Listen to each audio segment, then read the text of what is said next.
बिस्मिल्लाहिर्रहमानिर्रहीम। अस्सलामुअलैकुम नाज़रीन, तमाम तारीफ़ें उस ज़ाते पाक की जिसने ये सारी कायनात तख्लीक की और दुरूद सलाम आखिरुन नबी हज़रत मोहम्मद सल्लल्लाहु अलैहि वसल्लम की ज़ाते पाक पर, जिनकी वजह से ये कायनात तख्लीक की गई।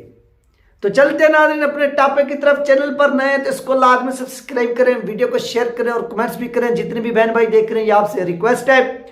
तो आज की वीडियो में नाज़रीन हम बात करेंगे शेख रशीद अहमद साहब की। शेख रशीद अहमद साहब किसी दौर में वजीर दाखिला थे और ये लोगों को चक्कियों में डालते भी थे और फिर चक्कियां उनसे चलवाते भी थे और फिर उनसे उन चक्कियों में आटा भी बनवाते थे। यार ये वो आटे वाली चक्की की मैं बात नहीं कर रहा, बल्कि ये मैं बात करूं वो वाली चक्की की जिनमें कैदियों को डाला जाता है। आपको याद होगा कि अल्लामा साद हुसैन रिज़वी साहब को भी इन लोगों ने चक्कियों में डाला और यानी काल कोठड़ी में भी डाला, यानी हमार किस्मी टार्चर किया, जुल्म किया कि आप एक वीडियो बयान दे दें। और दूसरा वो एक यहाँ पर इमरान खान का एक हुआ करता था मुशीर शहबाज गिल साहब, वो जेली इस तरह से खाते जो थे वो लहरा कर कौम को दिखाता था कि ये साद रिज़वी साहब का लेटर आ गया है। और साद रिज़वी साहब ने क्या किया कि जलसा अपना ये जो लॉन्ग मार्च इसको मनसूख करने का ऐलान किया है, तमाम लोग घरों की तरह वापस चले जाए, यानी इस तरह की इन्होंने गुंडागर्दी की थी। उसके बावजूद भी टीएलपी कायम रही, डायम रही, सब कुछ रहा। शेख रशीद भी टीवी पर आकर बड़ी बड़ी बड़के मारते थे, लेकिन फिर भी इनको कुछ भी वहां से हासिल ना हो सका। अब क्या हो, अब नाज़रीन ये हुआ है कि शेख रशीद साहब जिसका पीछे आप बैकग्राउंड देखते तो हाश बशाश बैठा हुआ है, पीछे रंग बिरंगी बत्तियां जल रही हैं और खूबसूरत बैकग्राउंड, जिस तरह से बंदा कोई म्यूजिक कंसल्ट करता है तो उसमें जाता है तो पीछे बैकग्राउंड वीआईपी होता है, लाइटिंग वगैरह सब कुछ फिट होता है। ये वहां पर बैठकर ये लोगों को कह रहे कि लोगों दोस्तों मुझे बचा लो, यानी इसका जो पैगाम था, इशारा था, वो सीधी जानिब है कि मुझे बचा लो। किस तरह से बचाएं? वोट, यानी जो शख्स इक़्तिदार का नशा एक ऐसा कुत्ता नशा है कि ये जिसको लग जाए ये फिर छूटता नहीं है। वो क्यों नहीं छूटता कि ये एक शख्स जो 15 मरतबा वजीर बन चुका है, वो आज भी जो है ना वो इस चीज़ से भूखा पड़ा है कि उसे दोबारा इक़्तिदार मिले और वो इसकी भीख मांग रहा है। और उसने ये बाकायदा भीख मांगी है, उसका ये वीडियो क्लिप है कि ये मेरी जिंदगी जो है इस इक़्तिदार में है, नहीं तो मेरी मौत वाक़ई हो जाएगी। मज़ीद शेख रशीद ने क्या क्या है नजर आपको वो सुनवाते हैं। मैं आपकी खातिर मैंने अपनी जान कुर्बान कर दी है। मैंने अपनी बेटियों के लिए, बहनों के लिए जान कुर्बान कर दी है। खुदा के लिए कलम दवात को वोट दो। मुझे चक्की नंबर 15 में रखा हुआ है। बाहर निकलो और 8 तारीख को कलम दवात को मोहर लगा के 56 और 57 में साबित करो कि जिंदा कौम हूँ। मेरी ना औलाद है, आप ही मेरी बेटी है, बहन है, माँ है। मैं मौत के करीब हूँ, मुझे ज़िंदगी दो और मुझे ज़िंदगी सिर्फ कलम दवात पर आपकी वोट और मोहर दे सकती है। खुदा और उसके रसूल के वास्ते 8 तारीख को कलम दवात के निशान पे मोहर लगा के शेख रशीद को एक नई ज़िंदगी दो। शेख रशीद आपको एक नया पाकिस्तान, नया पिंडी देगा, जान दे देगा। इनकी तरह जो मेंबर आज़ाद मेंबर बिकेंगे, बिकाऊ नहीं हूँ मैं, कायम जिंदा रहूँगा और मरूँगा। तो नाज़रीन ये था शेख रशीद साहब का वीडियो पैगाम जो आप लोगों के साथ शेयर किया गया कि आज वो शख्स, एक तो सबसे पहले शेख रशीद का यहाँ पर ही झूठ पकड़ा गया है, हम इसको सबसे पहले एक्सपोज करते हैं, इसके झूठ को एक्सपोज करते हैं कि ये कह रहे कि मैं इस वक्त चक्की नंबर 15 में मौजूद हूँ।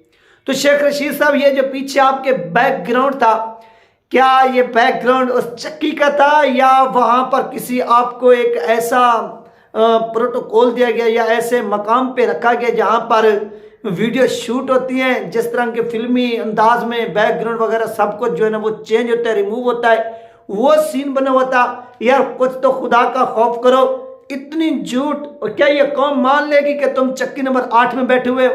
और तुम चक्की नंबर 8 में नहीं बैठे हुए, बल्कि तुमको एक वीआईपी प्रोटोकॉल दिया जा रहा है और उस प्रोटोकॉल से तुम एंजॉय कर रहे हो और कौम को क्या कर रहे हो, बेवकूफ बना रहे हो। बाकी आपने कहा कि अल्लाह और अल्लाह के रसूल के वास्ते, यानी खुदा और उसके रसूल के वास्ते मुझे जो है बचा लो।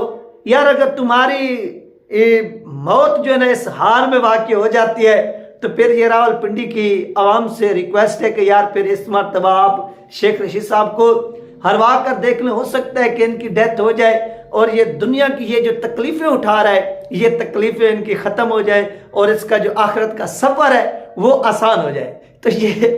तो ये वो चीज़ें हैं जो शेख रशीद साहब जेल के अंदर मांग रहा है और रिक्वेस्ट भी कर रहे हैं, और आज वो इस चीज़ का एतराफ़ कर रहा है कि साद रिजवी साहब मुझे बचा लो, मेरे साथ धोखा किया। किसने किया? इमरान खान ने किया। वो किस तरह से किया कि मैंने उसकी खातिर इसी साद हुसैन रिजवी साहब को गिरफ्तार किया, इसके कारकुनान को गिरफ्तार किया, इसकी जमात को कलअदम किया, यानी दुनिया का हर जुल्म किया, जुल्म के पहाड़ तोड़े, सब कुछ किया।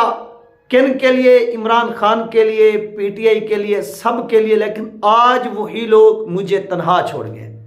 यानी जब आप इक़्तिदार में होते हैं, इक़्तिदार के नीचे में, असल में उस वक्त आपने देखा था कि एस्टेब्लिशमेंट ब्रिगेडियर इजाज शाह को उन्होंने इमरान खान से लगवाया था वज़ीर दाखिला कि आप ब्रिगेडियर इजाज शाह को वज़ीर दाखिला, और ब्रिगेडियर इजाज शाह साहब के ही दस्तखत जो फैज़ाबाद का मुआहदा हुआ था, ये अभी जब अल्लामा खादिम शहरीदी रहमतुल्लाह अलैह का इंतकाल हुआ था उससे 3 दिन पहले जो मुआहदा हुआ था, उस मुआहदे पर जो उस वक्त के वफाकी मजहबी वज़ीर थे नूरुल हक कादरी साहब, उनके साइन थे, और ब्रिगेडियर रिटायर इजाज शाह साहब जो उस वक्त के वजीर दाखिला थे उसके जो थे वो साइन थे। यानी ये 2 शख्सियात थी। तो एस्टेब्लिशमेंट बड़ी ज़हीन होती है कि किसी तरह से अगर एस्टेब्लिशमेंट ने ये दिमाग बनाया हुआ था कि ये चीज़ होनी तो नहीं है, इसका एक रिएक्शन है, अगर रिएक्शन के नतीजे में टीएलपी एक एहतजाज करेगी, इस एहतजाज के नतीजे में उनके ऊपर शैलिंग होगी, शहादतें होंगी, ये सब कुछ होगा। एस्टेब्लिशमेंट अपनी जो पॉलिसी है वो 3-4 साल आगे मद्देनजर रखकर जो है वो बनाकर बैठी हुई होती है और आवाम को पता ही नहीं चल रहा होता। तो उन्होंने कहा कि अगर इस मौके पर यही वजीर दाखिला रहा ब्रिगेडियर इजाज शाह साहब, अगर यही शख्स क्या रहा, वजीर दाखिला रहा, और टीएलपी के ऊपर क्रैक डाउन हुआ, गिरफ्तारियां हुई, सब कुछ हुआ, तो लोग एस्टेब्लिशमेंट पर सवाल उठाएंगे, उंगली उठाएंगे कि ये शख्स तो एस्टेब्लिशमेंट का है, क्योंकि ये ब्रिगेडियर रिटायर इजाज शाह है, इसका तल्लुक तो अस्करी इदारे से था। ये तो अपने आप को महफूज करने के लिए एस्टेब्लिशमेंट ने क्या किया कि ब्रिगेडियर इजाज शाह साहब को साइड पे लगा दिया कि ब्रिगेडियर साहब आप साइड पे हो जाएं, इमरान खान को भी पता नहीं चला कि ये मेरे साथ क्या हो रहा है। तो उन्होंने क्या किया कि ब्रिगेडियर इजाज शाह को साइड पे किया और उसकी जगह उन्होंने कहा कि शेख रशीद ये खुद को एक बहुत बड़ा मजहबी लीडर मानता है कि मैं एक बहुत बड़ा मजहबी लीडर हूं, मैंने नमूस रिसालत के लिए, खत्म नबूवत के लिए कुर्बानियां दी हैं, लिहाजा इससे आप फ्रंट पे लेकर आए। तो क्या होता है यहाँ पर वो वजीर दाखिला जो शेख रशीद है उसको ये फ्रंट पे लेकर आ जाते हैं, यानी शेख रशीद को फ्रंट पर ले आते हैं और एस्टेब्लिशमेंट अपनी जो साख है उसको मुतासर होने से बचा लेती है और इसे सामने कर देती है। और ये शख्स जब सामने आता है तो ये सामने आकर क्या करता है कि ये टीएलपी के साथ पहले आकर मुआहदा करता है, जब मुआहदा हो जाता है फिर ये मुआहदे के ऊपर अमल दरामद करने में मुकम्मल तौर पर नाकाम होता है। जब नाकाम होता है तो उसका नतीजा यही होता है कि शेलिंग, लाठीचार्ज, गिरफ्तारियां, क्रैकडाउन, ये सब कुछ ये सब कुछ जब होता है तो शेख रशीद साहब इसमें बुरी तरह एक्सपोज होते हैं, बदनाम होते हैं और पूरी दुनिया इनकी जो बदनामी है उसको देखती है और इसको क्या करती है, एक्सपोज भी करती है। और उसके नतीजे में शेख रशीद को मजहबी लोगों के साथ लड़वा दिया जाता है और शेख रशीद को पता भी नहीं चलता कि इसे एस्टेब्लिशमेंट यूज कर रही है इसकी सियासत को डाउन करने के लिए, गिराने के लिए। और ये सब कुछ हुआ और आप सब लोगों ने अपनी आंखों से देखा। तो उसके बाद नतीजा क्या निकला? नतीजा यही निकला कि शेख रशीद जो था वो आपके सामने वजारत से भी गया, सब कुछ उसका खत्म हो गया और आज वही शेख रशीद जेल के अंदर बैठा हुआ है और जेल के अंदर बैठकर अपने इक़्तिदार की क्या कर रहा है, भीख मांग रहा है कि मुझे कुछ भीख इनायत की जाए, मुझे कुछ भीख इनायत की जाए।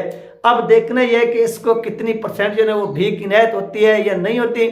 हमें तो नहीं लगता कि इस मरतबा शेख रशीद साहब को भीख मिले, क्योंकि एस्टेब्लिशमेंट या इसे जितवाएगी तो उसका तरीकाकार यही है कि इसे फिर यूज किया जाएगा, इस्तेमाल किया जाएगा, जिस तरह से टीएलपी के खिलाफ इस्तेमाल किया गया। तो ये वो तमाम चीज़ें हैं जो शेख रशीद के साथ होने, और शेख रशीद इसमें कितनी हद तक जो है वो कामयाब होता है, ये तमाम चीज़ें आहिस्ता आहिस्ता सिर्फ आज 4 तारीख है और 4 तारीख के बाद ये पोलिंग हो रही होगी, शाम के वक्त नतीजे आएंगे, आपके साथ शेयर होंगे। तो इसके लिए थोड़ा वेट करना पड़ेगा कि शेख रशीद के साथ नेक्स्ट क्या होता है और शेख रशीद इस मामले से किस तरह से जो है वो निकलता है। ये तमाम चीज़ें आप लोगों के साथ शेयर होंगी, सिर्फ वक्त का इंतजार कीजिए। ये थी नाज़रीन अपडेट, इंशाल्लाह मिलते हैं नेक्स्ट वीडियो में। अल्लाह।